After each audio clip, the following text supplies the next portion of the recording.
Hey, Lee here for the polls for January 23rd, 2013, presented by Longbox for Radio.com. Just got finished with a frozen yogurt. Negative 35 degrees weather isn't going to stop me.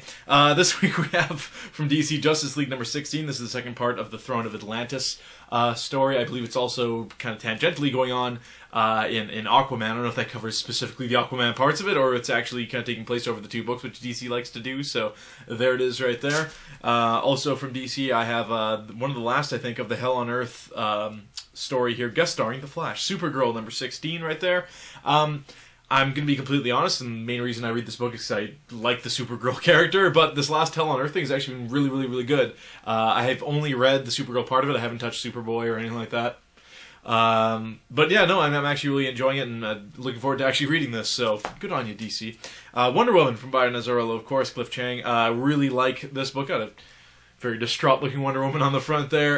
Really enjoy it. Kind of just a really fun book, unlike anything else I've read with Wonder Woman involved, so good stuff. IDW, we have Judge Dredd number 3. I'd read the first issue, and then shortly after that finally watched the new Dredd movie. That movie is badass. Don't let the old Sylvester Stallone one give you any kind of stigma about it. That is a badass action movie, so definitely check out the new Dredd movie, and then check out this book, which is, I don't know, the first Judge Dredd book I've read, and I like it. I mean, there might be very, better ones out there. Various other great creative teams have probably worked on the book in the past, is why he has had 2 movies made out of him, and The Flash has had none. So there you go.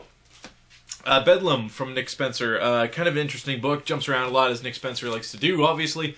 Yeah, kind of breaking up the conventions of villain and hero and all that kind of stuff, really messing with your head when you read this book. I really enjoyed it, and I'm going to stick on this book for a little while until, it Spencers out, as I like to call it, around issue 6 and becomes impossible to follow.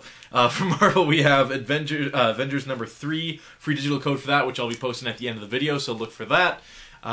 There it is right there from Jonathan Hickman, of course. Super excited to read this one. Both Jonathan Hickman Avengers books from Marvel are worth checking out.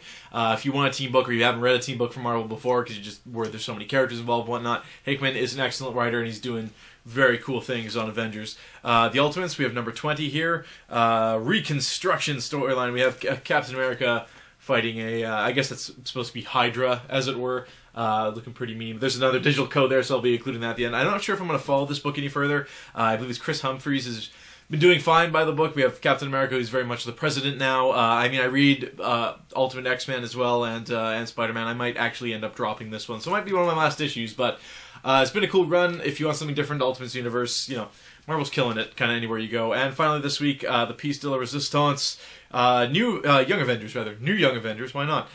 This is actually the variant from Brian Lee O'Malley, a Canadian boy who did good. We're all big Pilgrim fans here at Longbox Radio, so had to get the variant. Didn't get the regular cover, done by Jamie McKelvey, obviously, who we also love here at Longbox Radio. Kieran Gillen is on the writing, so we basically have like the phonogram team doing this, if I'm not mistaken. There's another phonogram coming out as well, but yeah, they're just IFing the heck out of each other. We got Hulkling and I guess Wiccan there in the corner being filthed up. So yeah, really enjoyed that cover. It'd be cool if he did, some guest art on more Marvel stuff. There are definitely books where that guy's art would fit in, just be adorable. So that's definitely one of them. So really happy to have that variant cover. Not an expensive one either. It's like $8 or something like that. So easily, easy purchase, add to my collection. We're trying to get a podcast out probably sometime this weekend. I'm going to bring it up with the guys. This is the first they've heard of it. But definitely there's a lot to talk about. Lots of Marvel Now stuff we need to discuss, because there's some great books going on that we think you need to read. I finally caught up to a bunch of stuff too, like Minimum Carnage. I just had not read until like yesterday. And Kane lobotomizing Cletus Cassidy was pretty cool. That's what I read books like that for, just something badass to happen right at the end. So that was cool. Anyways, we'll see you again next week at the earliest, or the latest, I guess, in that case.